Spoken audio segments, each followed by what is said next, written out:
যুক্তরাষ্ট্রে হত্যার শিকার বাংলাদেশি শিক্ষার্থী লিমনের মরদেহবাহী বিমান ঢাকায়। হযরত শাহজালাল বিমানবন্দরে শোকের আবহ, অপেক্ষায় পরিবার ও স্বজনরা। ভারতের পশ্চিমবঙ্গের মসনদে মমতার প্রত্যাবর্তন নাকি বিজেপির সূচনা, জানা যাবে আজ। জয় নিয়ে আশাবাদী দুই শিবিরই, ফল ঘোষণা ঘিরে নজিরবিহীন নিরাপত্তা। ইরানের দেয়া প্রস্তাব অগ্রহণযোগ্য বললেন ট্রাম্প। যুক্তরাষ্ট্রের জবাব পর্যালোচনা করছে তেহরান। হরমুজে আটকে পড়া জাহাজ সরাতে সহায়তার আশ্বাস ওয়াশিংটনের। ইউক্রেনের রুশ ড্রোন ও ক্ষেপণাস্ত্রের আঘাতে নিহত 10, আহত অন্তত 76। বেসামরিক নাগরিকদের লক্ষ্যবস্তু করার অভিযোগ কিয়েভের। রাশিয়ার তেল স্থাপনায় পাল্টা হামলার দাবি। এবং যুদ্ধবিরতি লঙ্ঘন করে ফের গাজায় ইসরায়েলি হামলা। 59% দখলদারদের নিয়ন্ত্রণে ফিলিস্তিন রাষ্ট্র গঠনে হামাসের প্রস্তাবনা প্রত্যাখ্যান ওয়াশিংটন তেল আবিবের।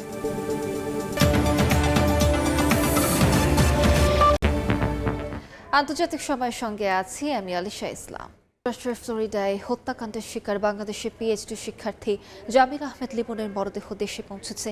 এই মুহূর্তে শাহজালাল আন্তর্জাতিক বিমানবন্দরে আছেন সহকর্মী শফিকুজ্জামান রুবেল। সরাসরি যাচ্ছি তার কাছে। রুবেল,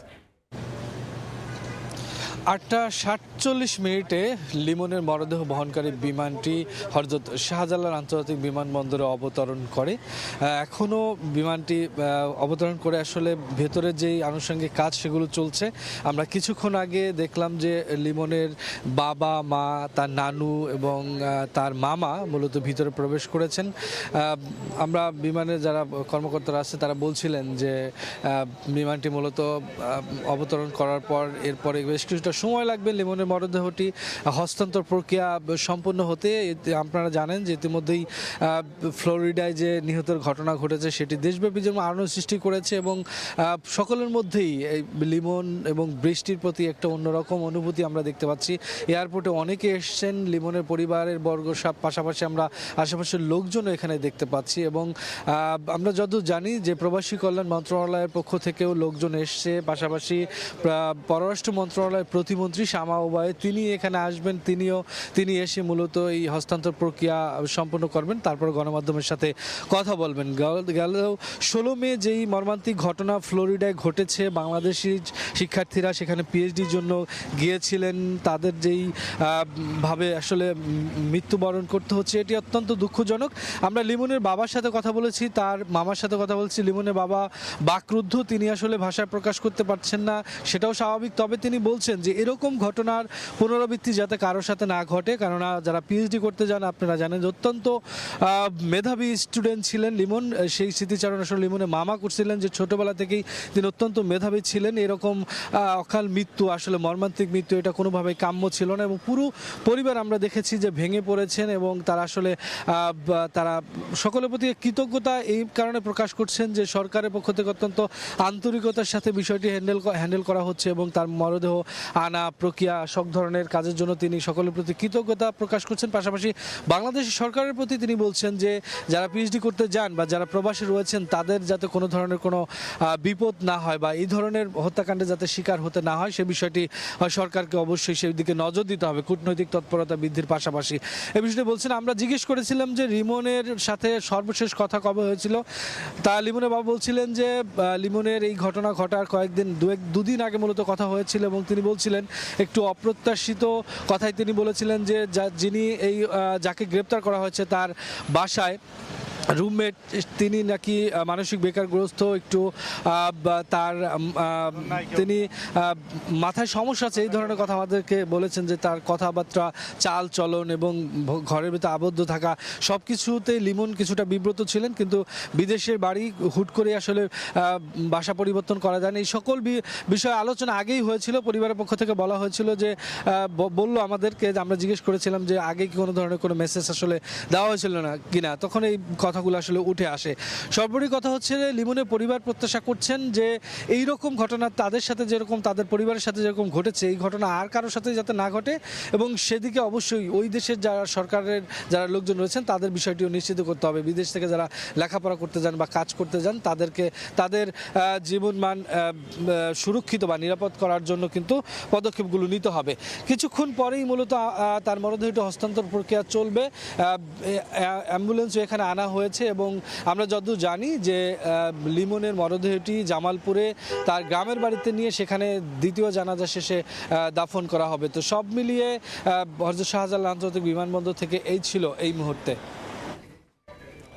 যুক্তরাষ্ট্রের হত্যা শিকার জামিল আহমেদ লিমনের মরদেহ দেশে পৌঁছেছে, সে খবরই জানাচ্ছিলেন সহকর্মী রুবেল। এদিকে যুক্তরাষ্ট্রের নির্মমভাবে খুন হওয়া পিএইচডি শিক্ষার্থী জামিল ও বৃষ্টির পরিবারের সহায়তায় প্রায় $2 লাখ সংগ্রহ করেছে তাদের সহকর্মী ও বিশ্ববিদ্যালয়ের শিক্ষকরা। ইউনিভার্সিটি অব সাউথ ফ্লোরিডার বাংলাদেশ স্টুডেন্ট অ্যাসোসিয়েশনের প্রেসিডেন্ট মোহাম্মদ আরিয়ান জানিয়েছেন, সংগৃহীত অর্থ দুই পরিবারের মধ্যে সমানভাবে দেওয়া হবে। এদিকে বাংলাদেশি দুই শিক্ষার্থী হত্যাকাণ্ডের ঘটনার স্মৃতি এখনো ভুলতে পারছেন না প্রবাসীরা। যুক্তরাষ্ট্র থেকে হাসানুজ্জামান সাকির রিপোর্টে বিস্তারিত। স্মৃতির পাতায় অনিঃশেষ কাব্যের মতো আটকে গেলেন নাহিদা সুলতানা বৃষ্টি। ভাইয়ের সঙ্গে গলা মিলিয়ে এভাবে আর কোনোদিন গাওয়া হবে না তার। একসময় যে জীবন ছিল সঙ্গীতের মূর্ছনায় ভরপুর, ঘাতকের নির্মম ছুরির আঘাতে আনন্দের সেই জীবন শুধু থমকেই যায়নি, স্তব্ধ হলো আগামীর পথচলা। সুন্দর ভবিষ্যতের আশায় মাত্র 8 মাস আগে সাউথ ফ্লোরিডা বিশ্ববিদ্যালয়ে পিএইচডি করতে এসেছিলেন বৃষ্টি। রুমমেটের হাতে প্রাণ হারানো অপর বাংলাদেশি জামিল আহমেদ লিমন ও বৃষ্টি শুধু বিশ্ববিদ্যালয়ের ক্যাম্পাসেই নয়, সাংস্কৃতিক পারদর্শিতার জন্যও বেশ পরিচিত ছিলেন স্থানীয় বাংলাদেশি কমিউনিটিতে। ট্যাম্পা ফ্লোরিডা বাঙালি কমিউনিটি থেকে অনেক দুঃখিত, সবাই অনেক শোকাহত লেমন বৃষ্টির জন্য। লেমন বৃষ্টি এখানে সব প্রোগ্রামে ওরা আসতো, ওরা অনেক ভালো ছিল। বৃষ্টি ও জামিলের সহপাঠী ও বন্ধুরা জানিয়েছেন, বাংলাদেশে থাকা উভয় পরিবারের সহায়তায় গো ফান্ড মিতে খোলা অ্যাকাউন্টে এরই মধ্যে $1,84,000 জমা হয়েছে।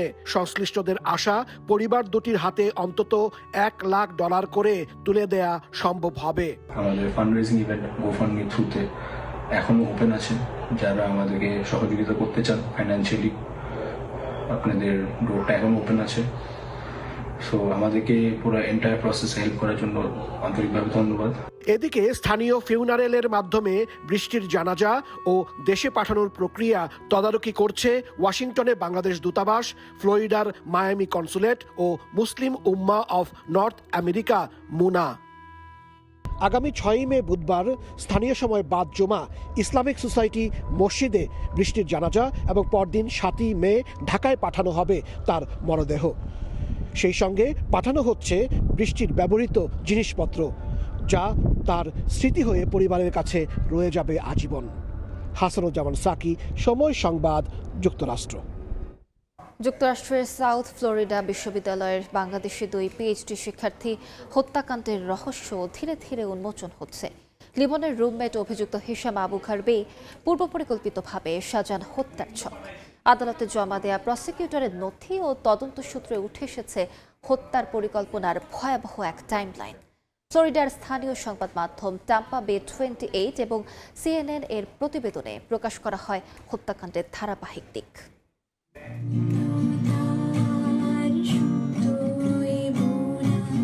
গিটার বাজিয়ে ভালো গান গাইতেন কেমিক্যাল প্রকৌশলবিদ্যার পিএইচডি শিক্ষার্থী নাহিদা সুলতানা বৃষ্টি, আর শান্তগরণের জামিল আহমেদ লিমন ভূগোল, পরিবেশ বিজ্ঞান ও নীতি বিষয়ে পিএইচডি শেষে হতে চেয়েছিলেন গবেষক। 27 বছর বয়সী দুজনের ছিল দারুণ বন্ধুত্ব। সম্পর্ক আগামী বছর গড়াতে যাচ্ছিল বিয়েতে, কিন্তু কে জানতো রুমমেট হিশাম আবু ঘরবেহের হাতে খুন হয়ে মৃত্যু হবে তাদের সব স্বপ্নের। যুক্তরাষ্ট্রের ফ্লোরিডায় অবস্থিত ইউনিভার্সিটি অব সাউথ ফ্লোরিডার দুই বাংলাদেশি পিএইচডি শিক্ষার্থীর নিখোঁজ থাকার প্রায় 1 সপ্তাহ পর জানা যায় দুজনেই প্রাণ হারিয়েছেন। লিমনের লাশ উদ্ধারের দিনটি ছিল স্থানীয় পুলিশের জন্য অত্যন্ত নাটকীয়। 24 এপ্রিল লিমনের দেহের অবশিষ্টাংশ টেম্পার্ট হাওয়ার্ড ফ্রাঙ্কলিন সেতু থেকে উদ্ধারের কয়েক ঘন্টা পরেই পুলিশ হিশামের পরিবার থেকে সহিংসতার একটি ফোন পায়। পুলিশ দ্রুত সেখানে উপস্থিত হলে হিশাম ঘরের ভেতর নিজেকে অবরুদ্ধ করে ফেলেন। পরিস্থিতি মোকাবিলায় স্থানীয় পুলিশের বিশেষায়িত ইউনিট সোয়াট টিমকে তলব করতে হয়। দীর্ঘ সময় ধরে চলাই উত্তেজনার পর অবশেষে সোয়াট টিমের চাপে হিশাম আত্মসমর্পণ করতে বাধ্য হন। আদালতে জমা দেয়া প্রসিকিউটরের নথি ও তদন্তে উঠে এসেছে হত্যা পরিকল্পনার ভয়াবহ টাইমলাইন। 7 ও 11 এপ্রিল সন্দেহভাজন হিশাম সালেহ আবু ঘরবে অ্যামাজন থেকে ডাক্ট টেপ, আবর্জনার ব্যাগ, লাইটার ফুয়েল ও ফায়ার স্টার্টার কেনেন। 13 এপ্রিল চ্যাটজিপিটিকে জিজ্ঞাসা করেছিলেন কালো ব্যাগে লাশ ফেললে কি হয়। চ্যাটবট উত্তর দেয় এটা বিপজ্জনক শোনাচ্ছে, তবে হিশাম লেখেন তারা কিভাবে জানতে পারবে। 24 এপ্রিল হাওয়ার্ড ফ্রাঙ্কল্যান্ড সেতুতে তল্লাশি চালিয়ে কালো রঙের একটি আবর্জনার ব্যাগ খুঁজে পান গোয়েন্দারা। ফোনের তথ্য অনুযায়ী 17 এপ্রিল ওই জায়গাতে থেমেছিলেন তিনি। সেতুতে পাওয়া ব্যাগে মেলে লিমনের দেহাবশেষ। Plastic bag has been opened. There's been salt water in there. He can't tell what it is, but it looks like a human body.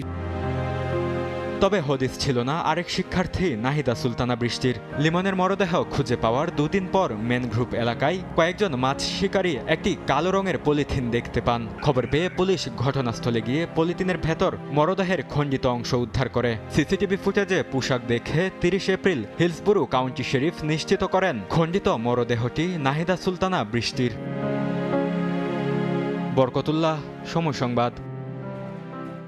যুক্তরাষ্ট্রের ফ্লোরিডায় বাংলাদেশের শিক্ষার্থী নাহিদা বৃষ্টির মরদেহ উদ্ধারের ঘটনায় চাঞ্চল্যকর তথ্য জানিয়েছে পুলিশ।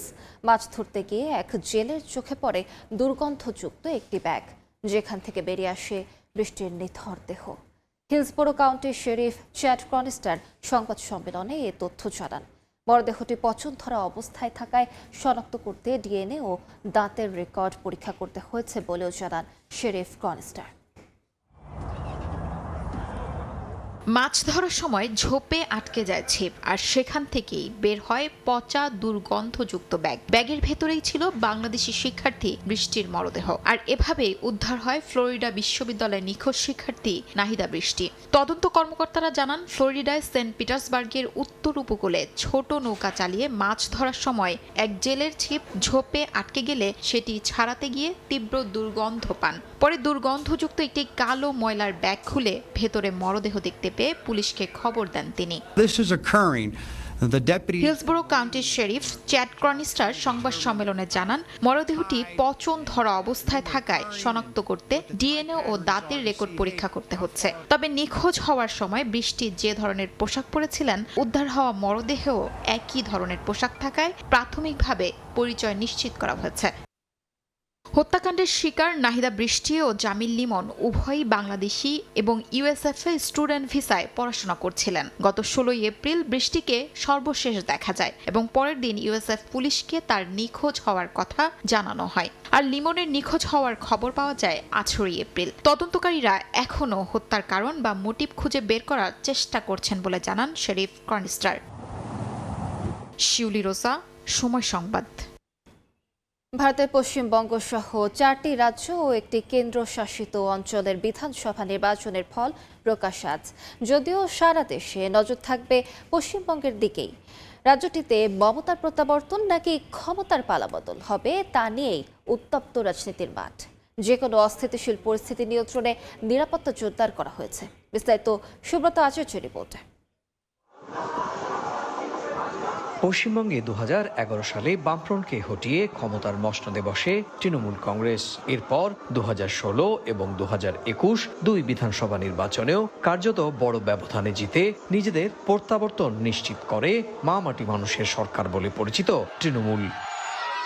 এদিকে 2016 থেকে রাজনৈতিক উত্থানের সূচকে পা রাখা বিজেপিও 2021 সালে তৃণমূলের চোখে চোখ রেখে লড়াই করে নিজেদের ভোটের হার বাড়ায়, আর ক্রমশ দুর্বল হতে শুরু করে বাম ও কংগ্রেস শিবির। বুথ ফেরত সমীক্ষার ইঙ্গিত যাই হোক না কেন, গোটা দেশের নজর সোমবার ইভিএম এর দিকেই। কারণ এদিনই জানা যাবে রাজ্যটিতে মমতার মা মাটি মানুষের সরকারের প্রত্যাবর্তন না পরিবর্তনের ডাক দিয়ে নরেন্দ্র মোদীর বিজেপির উত্থান হবে। যে কোনো অস্থিতিশীল পরিস্থিতি নিয়ন্ত্রণে নিরাপত্তা জোরদার করা হয়েছে। আসামেও এবার গেরুয়া শিবিরের সঙ্গে লড়াই হবে কংগ্রেসের। কেরালায় বুথ ফেরত সমীক্ষায় পরিবর্তনের ইঙ্গিত থাকলেও আসল চিত্র জানা যাবে ইভিএম এর ফল থেকেই। তামিলনাড়ুতেও ক্ষমতার পালাবদলের ইঙ্গিত দিচ্ছে বিভিন্ন সংস্থার জরিপ। পুদুচেরিতে লড়াই ছোট হলেও রাজনৈতিক হিসাব বড় বলেই মনে করছেন রাজনৈতিক মহল। ভোট বিশ্লেষকরা বলছেন সোমবারের ফল শুধু 5 রাজ্যের সরকার গঠনের অঙ্ক নয়, বরং তা বুঝিয়ে দেবে ভোটাররা পুরনো সরকারের আস্থা রাখলেন নাকি পরিবর্তনের পথেই হাঁটলেন। সুব্রত আচার্য, সময় সংবাদ, ভারত। ইরানের দেওয়া 14 দফা প্রস্তাবের জবাব দিয়েছে যুক্তরাষ্ট্র। তেহরান তা পর্যালোচনা করছে বলে জানিয়েছে ইরানের পররাষ্ট্র মন্ত্রণালয়। যদিও এ বিষয়ে ওয়াশিংটনের পক্ষ থেকে আনুষ্ঠানিকভাবে কিছু জানানো হয়নি, বরং ইসরায়েলি গণমাধ্যমে দেওয়া সাক্ষাৎকারে তেহরানের প্রস্তাব অগ্রহণযোগ্য বলে উল্লেখ করেছেন মার্কিন প্রেসিডেন্ট ডোনাল্ড ট্রাম্প। এদিকে হরমুজ প্রণালীতে আটকে পড়া জাহাজগুলোকে নিরাপদে বের হতে যুক্তরাষ্ট্র সাহায্য করবে বলে জানিয়েছেন ট্রাম্প। পাকিস্তানের মধ্যস্থতায় সংঘাত বন্ধে যুক্তরাষ্ট্রের কাছে 14 দফা প্রস্তাব পাঠায় ইরান। ওয়াশিংটন সেই প্রস্তাবের জবাব দিয়েছে বলে রোববার নিশ্চিত করেছেন ইরানের পররাষ্ট্র মন্ত্রণালয়ের মুখপাত্র ইসমাইল বাঘেই। বর্তমানে তা পর্যালোচনা করা হচ্ছে বলেও জানান তিনি। ইসমাইল বাঘেই আরও জানান, ইরানের দেয়া এই পরিকল্পনাটি কেবল যুদ্ধ অবসানের বিষয়ের সঙ্গে সংশ্লিষ্ট। এ পর্যায়ে পরমাণু কর্মসূচি নিয়ে কোনো আলোচনার সুযোগ রাখা হয়নি। যদিও জবাবের বিষয়ে আনুষ্ঠানিকভাবে কিছু জানায়নি ওয়াশিংটন, তবে ইসরায়েলের কান নিউজকে তেহরানের প্রস্তাব অগ্রহণযোগ্য বলে উল্লেখ করেছেন মার্কিন প্রেসিডেন্ট ডোনাল্ড ট্রাম্প। পাশাপাশি হরমুজ প্রণালীতে আটকে পড়া জাহাজগুলোকে নিরাপদে বের হতে যুক্তরাষ্ট্র সাহায্য করবে বলেও জানিয়েছেন ট্রাম্প। রোববার সামাজিক যোগাযোগ মাধ্যমে এক পোস্টে তিনি জানান, প্রজেক্ট ফ্রিডম নামের এই প্রক্রিয়া শুরু হবে সোমবার থেকে। এতে বাধা দেয়া হলে কঠোরভাবে মোকাবেলার হুঁশিয়ারি দিয়েছেন মার্কিন প্রেসিডেন্ট। এদিকে ইরান যুদ্ধের জেরে বেড়ে যাওয়া জ্বালানির দাম এ বছরের শেষের দিকে কমতে পারে বলে আশাবাদ ব্যক্ত করেছেন মার্কিন অর্থমন্ত্রী স্কট বেসেন্ট। আমি অনেকটা আশাবাদী। এই সংঘাতের পর তেলের দাম আগের তুলনায় অনেক কমে যাবে, যা বছরের শুরুতে বা 2025 সালের যে কোনো সময়ের তুলনায় নিচেও নেমে যেতে পারে। এর মধ্যেই রোববার ইরান উপকূলের কাছে একটি পণ্যবাহী জাহাজ হামলার শিকার হয়েছে বলে জানায় যুক্তরাজ্যের সামুদ্রিক বাণিজ্য কার্যক্রম বিষয়ক সংস্থা UKMTO। সংস্থাটি জানায়, পণ্যবাহী জাহাজটি উত্তর দিকে অগ্রসর হওয়ার সময় সিরিক থেকে প্রায় 18 কিলোমিটার পশ্চিমে ছোট ছোট কয়েকটি নৌযান থেকে জাহাজটির ওপর হামলা চালানো হয়। হামলার শিকার জাহাজের সব নাবিক ও ক্রু নিরাপদে আছেন বলে জানায় UKMTO। অর্জিতা শেহজিন, সময় সংবাদ। সাদার সাথে গোলাপি আভা, যেন ক্যানভাসে রং তুলির আঁচড়।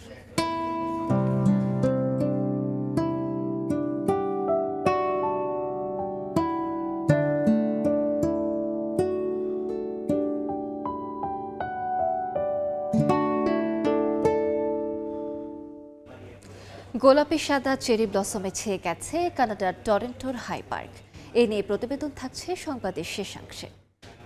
ইউক্রেনের বিভিন্ন শহরে রুশ ড্রোন ও ক্ষেপণাস্ত্র হামলায় অন্তত 10 জন নিহত হয়েছেন, আহত হন 76 জন। এদিকে ইউক্রেনীয় সেনারা রাশিয়ার 300-র বেশি হামলা চালিয়েছে বলে পাল্টা দাবি করেছে মস্কো। রুশ তেল স্থাপনায় একাধিক হামলার কথা জানিয়েছে কিয়েভ। স্থানীয় সময় রোববার ইউক্রেনের 5টি অঞ্চলে নতুন করে ড্রোন ও ক্ষেপণাস্ত্র হামলা চালায় Russia. Kherson, Odesa, Donetsk, Zaporizhzhia ও সুমি অঞ্চলে হতাহতের খবর পাওয়া গেছে। ইউক্রেনের বিমান বাহিনী জানায়, এক রাতেই 269টি ড্রোন ছোড়া হয়, যার মধ্যে বেশিরভাগই প্রতিহত করা হয়েছে, যদিও ক্ষয়ক্ষতি এড়ানো যায়নি। অন্যদিকে রুশ সেনাবাহিনীর দাবি, রাশিয়ায় 300-র বেশি হামলা চালিয়েছে কিয়েভ। এর মধ্যে লেনিনগ্রাদ অঞ্চল ছিল সবচেয়ে বেশি লক্ষ্যবস্তু। সাম্প্রতিক সময়ে ইউক্রেন রাশিয়ার তেল স্থাপনায় একাধিক হামলা চালায়। কিয়েভের দাবি, এতে মস্কোর $1 বিলিয়ন তেল রফতানি ক্ষতিগ্রস্ত হয়েছে। ইউক্রেনের প্রেসিডেন্ট ভলোদিমির জেলেনস্কি বলেন, রাশিয়ার প্রিমোরস্ক তেল টার্মিনালে অবকাঠামো গুরুতরভাবে ক্ষতিগ্রস্ত হয়েছে। সেখানে একটি তেলবাহী জাহাজ ও একটি টহল নৌযানে আক্রমণ চালানো হয়। এছাড়া রাশিয়ার নভরোসিস্ক বন্দরের প্রবেশমুখে ইউক্রেনীয় ড্রোন হামলায় আরও 2টি তেলবাহী জাহাজ ক্ষতিগ্রস্ত হয়েছে। ইউক্রেনের দাবি, 4 বছরের বেশি সময় ধরে চলা এই যুদ্ধে তারা রাশিয়ার সামরিক লক্ষ্যবস্তুতে হামলা চালাচ্ছে, কিন্তু রুশ সেনারা বেসামরিক নাগরিকদের লক্ষ্যবস্তু করছে। অর্জিতা শেহজিন, সময় সংবাদ। আন্তর্জাতিক সময় আরও থাকছে।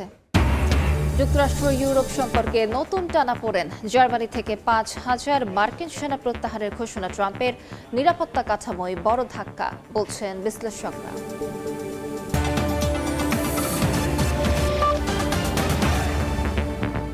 যুদ্ধবিরতির মধ্যে গাজার খান ইউনিস, দের আল বালাহ সহ বিভিন্ন স্থানে নতুন করে হামলা চালিয়েছে ইসরায়েলি সেনারা। উপত্যকায় ধ্বংসস্তূপের নিচে এখনও প্রায় 8,000 ফিলিস্তিনের মরদেহ চাপা পড়ে আছে বলে ধারণা করা হচ্ছে।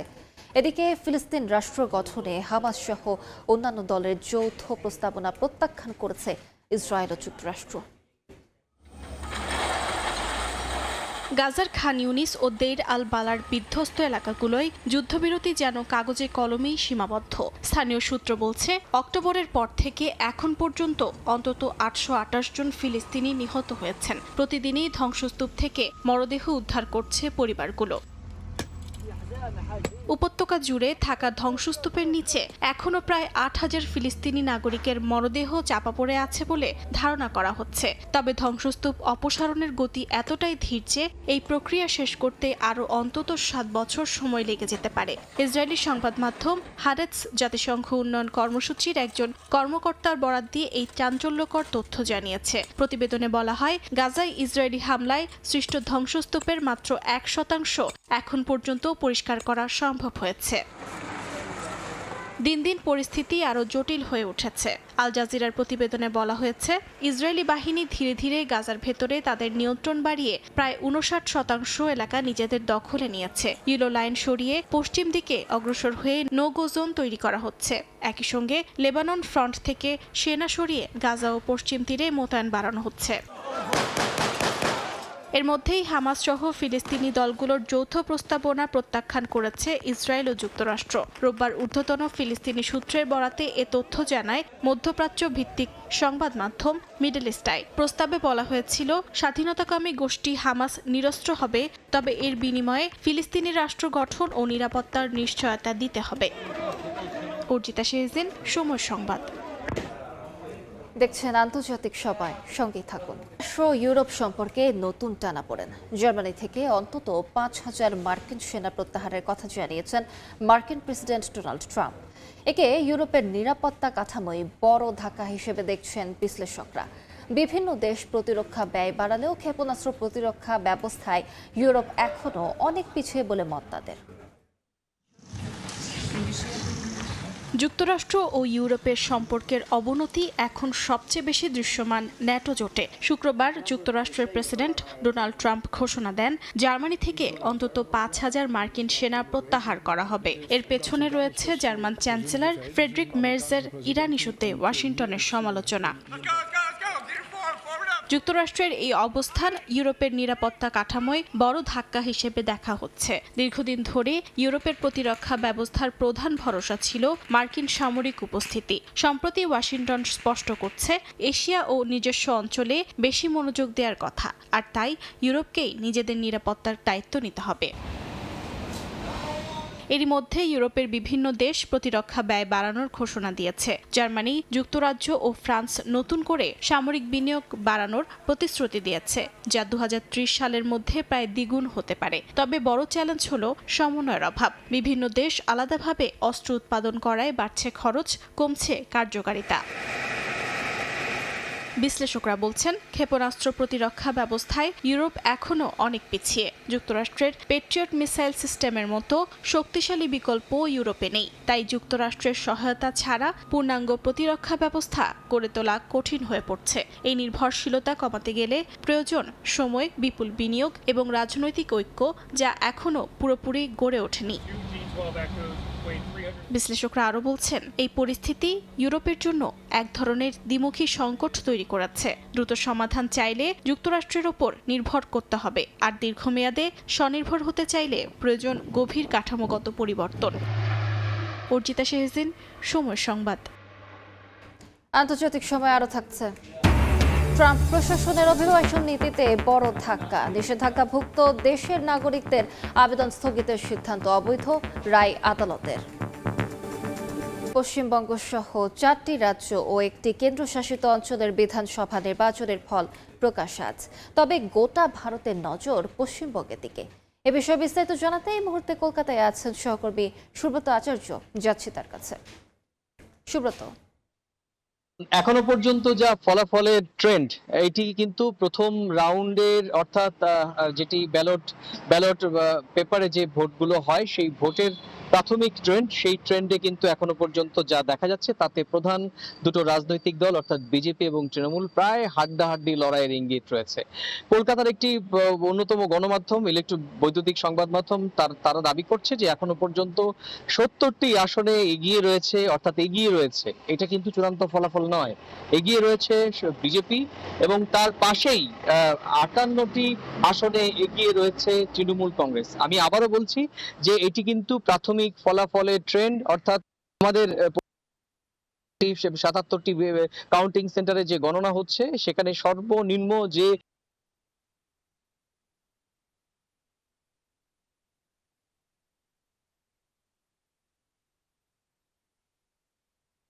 অধীর রঞ্জন চৌধুরী এবং আরেকজন কংগ্রেসের নেত্রী মৌসুম বেনজির নূর, এই দুজন কিন্তু এখনো পর্যন্ত প্রাথমিক ফলাফল যা ট্রেন্ড তাতে কিন্তু দুজন এগিয়ে রয়েছেন। অর্থাৎ এটি কিন্তু ফলাফলের চূড়ান্ত ফলাফলের ট্রেন্ড যেটি বলছে সেটি হচ্ছে অবশ্যই কংগ্রেসের দুটি আসন সেটি সুনির্দিষ্ট ট্রেন্ডের দিকেও যদি এগিয়ে যায় তবে কিন্তু নিশ্চিতভাবে বলাই যায় যে পশ্চিমবঙ্গে ক্ষমতায় আসার ক্ষেত্রে এখনো পর্যন্ত যে ট্রেন্ড তাতে দুটো প্রধান দল, শক্তিশালী রাজনৈতিক শক্তি তৃণমূল এবং বিজেপি, দুটো কিন্তু এখনো পর্যন্ত হাড্ডাহাড্ডি লড়াইয়ের ইঙ্গিত হয়েছে। এবং একই সঙ্গে এইবার কিন্তু যেটি আশা করা হচ্ছিল কংগ্রেস এবং বাম তারা খাতা খুলতে পারে, সেই ইঙ্গিতের দিকে কিন্তু এখনো পর্যন্ত প্রথম 1 ঘন্টার যে ফলাফলের ইঙ্গিত সেটি কিন্তু পরিষ্কার আভাস দিচ্ছে। আপনাদের জানিয়ে রাখি যে সকাল 8টায়, ঠিক ঘড়ির কাঁটা যখন সকাল 8টা বাজে, তখন কিন্তু পশ্চিমবঙ্গের 77টি কাউন্টিং সেন্টারে দুটো প্রধান দল, শক্তিশালী রাজনৈতিক শক্তি তৃণমূল এবং বিজেপি, দুটো কিন্তু এখনো পর্যন্ত হাড্ডাহাড্ডি লড়াইয়ের ইঙ্গিত হয়েছে। এবং একই সঙ্গে এইবার কিন্তু যেটি আশা করা হচ্ছিল কংগ্রেস এবং বাম তারা খাতা খুলতে পারে, সেই ইঙ্গিতের দিকে কিন্তু এখনো পর্যন্ত প্রথম 1 ঘন্টার যে ফলাফলের ইঙ্গিত সেটি কিন্তু পরিষ্কার আভাস দিচ্ছে। আপনাদের জানিয়ে রাখি যে সকাল 8টায় ঠিক ঘড়ির কাঁটা যখন করছেন যে 77টি কাউন্টিং সেন্টারে 30 স্তরীয় নিরাপত্তার মধ্য দিয়ে গণনা হয়। প্রথম ব্যালট পেপারে, পোস্টাল ব্যালটে যে ভোট হয় সেই ভোট গণনা হয় এবং পরবর্তীতে 8:30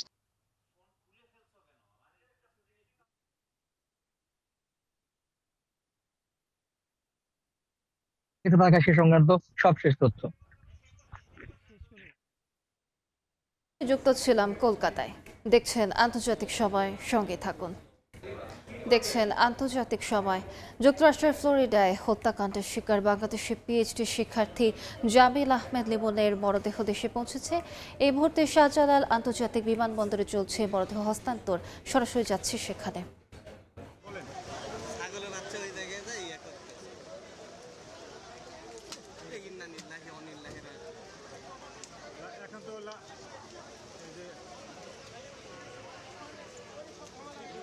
পাশে কিন্তু শুধু রুম ডাইসে দেওয়া, ডাইসে কথা বলবো তো মন্ত্রী, রুমটা ওইখানে দেওয়া আর কি, বুঝছেন?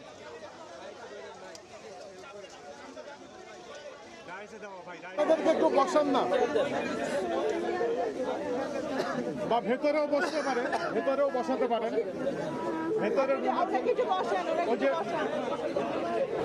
যুক্তরাষ্ট্রে নির্মমভাবে খুন হওয়া পিএইচডি শিক্ষার্থী জামিল বৃষ্টির পরিবারের সহায়তায় প্রায় $2 লাখ সংগ্রহ করেছে তাদের সহকর্মী ও বিশ্ববিদ্যালয়ের শিক্ষকরা। ইউনিভার্সিটি অব সাউথ ফ্লোরিডার বাংলাদেশ স্টুডেন্ট অ্যাসোসিয়েশনের প্রেসিডেন্ট মোহাম্মদ আরিয়ান জানিয়েছেন, সংগৃহীত অর্থ 2 পরিবারের মধ্যে সমানভাবে দেয়া হবে। এদিকে বাংলাদেশি 2 শিক্ষার্থী হত্যাকাণ্ডের ঘটনা স্মৃতি এখনও ভুলতে পারছেন না প্রবাসীরা। এই হৃদয় বিতরক ঘটনা সকলকে নাড়িয়ে দিয়েছে। যুক্তরাষ্ট্রে যারা প্রবাসীরা আছেন তারাও এটা গভীরভাবে শোক প্রকাশ করেছেন এবং যারা বাংলাদেশে আছেন তাদের আত্মীয় স্বজনরা তারা আজ সেখানে ভিড় করেছেন এয়ারপোর্টে এবং সেখানে তারা শোক।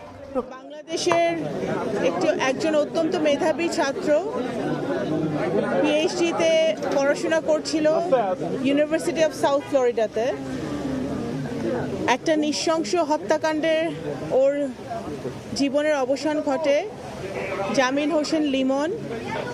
আসলে পরিবারের সদস্যরা এখানে আছে, ওর ভাই আছে, বাবা আছে, মা আছে, পরিবারের অন্যান্য সদস্যরা আছে। পরিবারকে সান্ত্বনা দেওয়ার মতো ভাষা আমাদের কাছে নাই।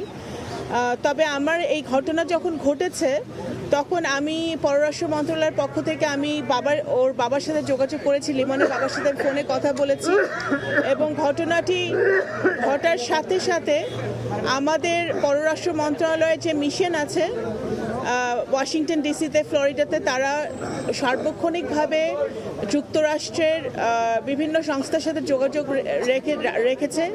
মিশনের বিভিন্ন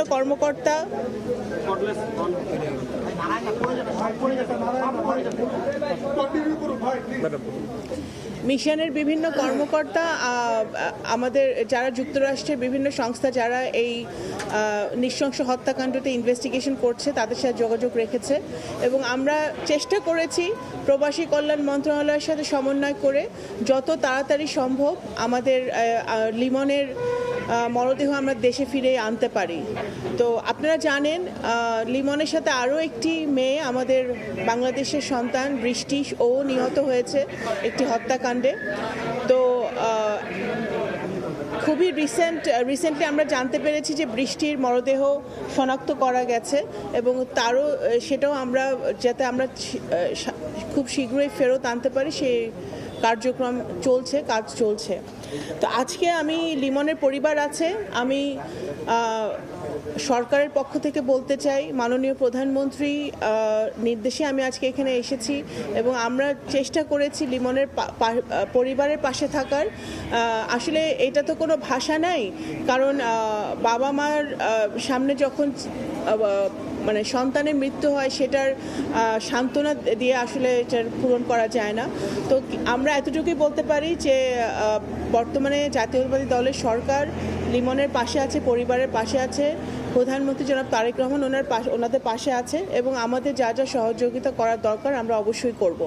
আমরা যুক্তরাষ্ট্রের সাথে সরকারের সাথে নিয়মিতভাবে যোগাযোগ রাখছি যাতে এই হত্যাকাণ্ডের সুষ্ঠু তদন্ত হয় এবং অবশ্যই আমাদের বিশ্বাস যে যুক্তরাষ্ট্র সেই তদন্ত কমপ্লিট করবে এবং এই হত্যাকাণ্ডের জন্য যারা দায়ী তাদেরকে শাস্তির আওতায় এনে তাদেরকে উপযুক্ত শাস্তি দেওয়া হবে আইনের আওতায় এনে। তো সেটাই, আর কোনো বক্তব্য নাই এখন। ধন্যবাদ। আসসালামু আলাইকুম। জামিল আহমেদ লিমনের মরদেহ হস্তান্তর শেষে ব্রিফ করছিলেন শামা ওবায়দ। আমরা সরাসরি যুক্ত ছিলাম সেখানে। দেখছেন আন্তর্জাতিক সময়, সঙ্গী থাকুন। আন্তর্জাতিক সময়, যুক্তরাষ্ট্রের অভিবাসন নীতিতে বড় ধাক্কা খেল ট্রাম্প প্রশাসন। নিষেধাজ্ঞার তালিকাভুক্ত দেশগুলোর নাগরিকদের আবেদন স্থগিতের সিদ্ধান্তকে অবৈধ বলে রায় দিয়েছেন দেশটির একজন বিচারক। সম্প্রতি ম্যাসাচুসেটস অঙ্গরাজ্যের ফেডারেল আদালতের বিচারক জুলিয়া কোবিক বলেছেন মার্কিন প্রশাসনের এসব নীতি বৈষম্যমূলক এবং অবৈধ।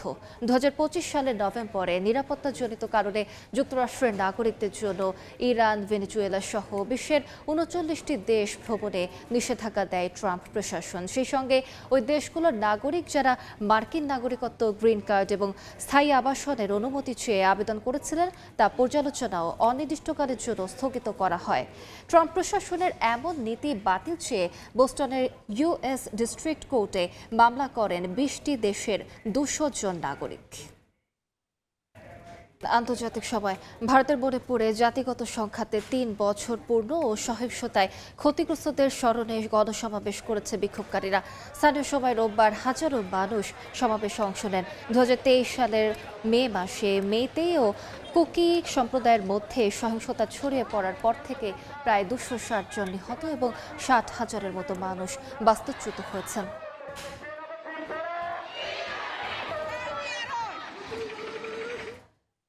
যুক্তরাষ্ট্রের ওয়াশিংটন ডিসির একটি ব্যস্ত সেতুর চূড়ায় উঠে ইরান যুদ্ধের বিরোধিতা করে টানা 3 দিন ধরে প্রতিবাদ করছেন এক ব্যক্তি। কৃত্রিম বুদ্ধিমত্তার ব্যবহার নিয়েও উদ্বেগ জানান তিনি। ঘটনার পর থেকে সেতুটিতে যান চলাচল সীমিত করেছে জরুরি সেবা বিভাগ। স্থানীয় গণমাধ্যম বলছে একক প্রতিবাদ হলেও প্রতীকীভাবে বড় বার্তা বহন করছে। যুক্তরাষ্ট্রের রাজধানী ওয়াশিংটন ডিসিতে অবস্থিত ফ্রেডরিক ডগলাস সেতুর চূড়ায় উঠে প্রতিবাদ করছেন এক কর্মী। প্রায় 168 ফুট উঁচু এই সেতুর ওপর শুক্রবার থেকে অবস্থান নিয়ে ইরান যুদ্ধের বিরোধিতার পাশাপাশি কৃত্রিম বুদ্ধিমত্তার ব্যবহার নিয়ে উদ্বেগ তুলে ধরছেন তিনি।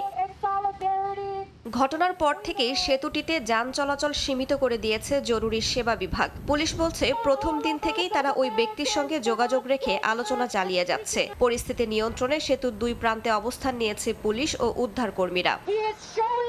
সেতুর নিচে জড়ো হয়েছেন অল্প সংখ্যক যুদ্ধবিরোধী কর্মী। তারা পতাকা হাতে ও মেগাফোন ব্যবহার করে প্রতিবাদকারীর প্রতি সমর্থন জানাচ্ছেন। তাদের মতে ইরানকে ঘিরে আবারও সম্ভাব্য যুদ্ধ এবং প্রযুক্তির অনিয়ন্ত্রিত ব্যবহার নিয়ে উদ্বেগ এখনই সামনে আনা জরুরি।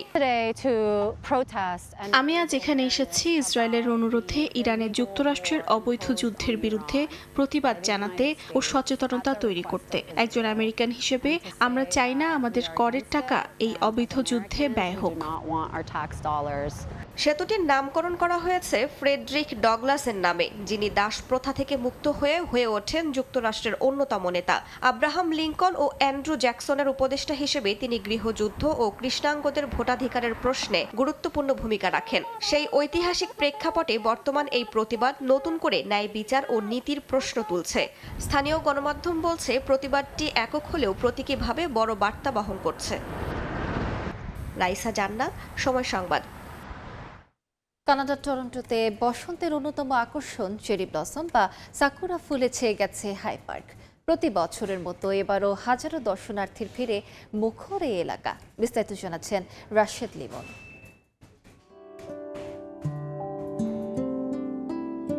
সাদার সাথে গোলাপি আভা, যেন ক্যানভাসে রং তুলির আঁচড়।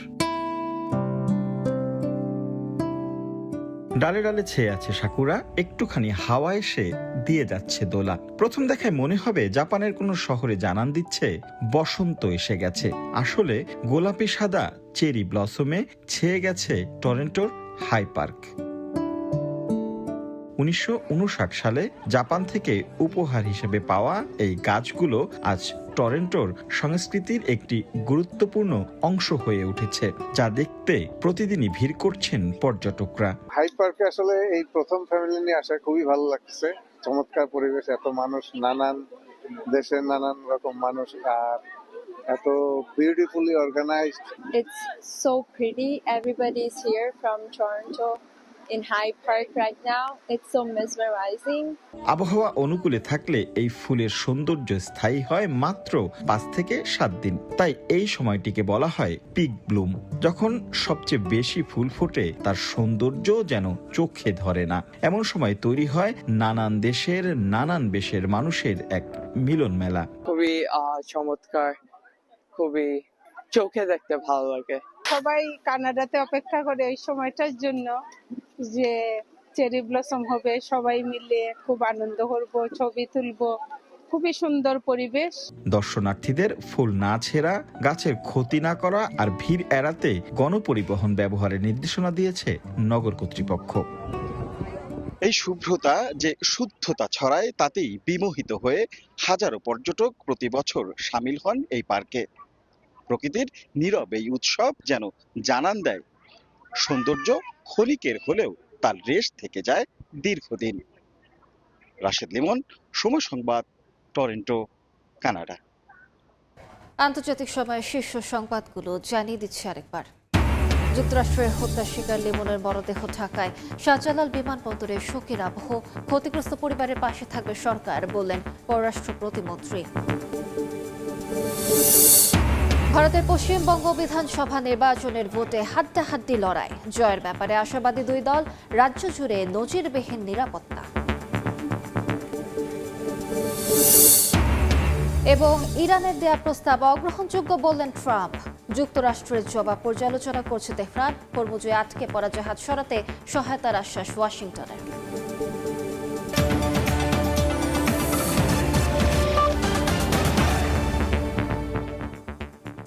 এ ছিল আন্তর্জাতিক সময়। সকাল 10টার সময় সংবাদ নিয়ে সঙ্গে থাকবেন রুজা চৌধুরী। ধন্যবাদ আলিশা।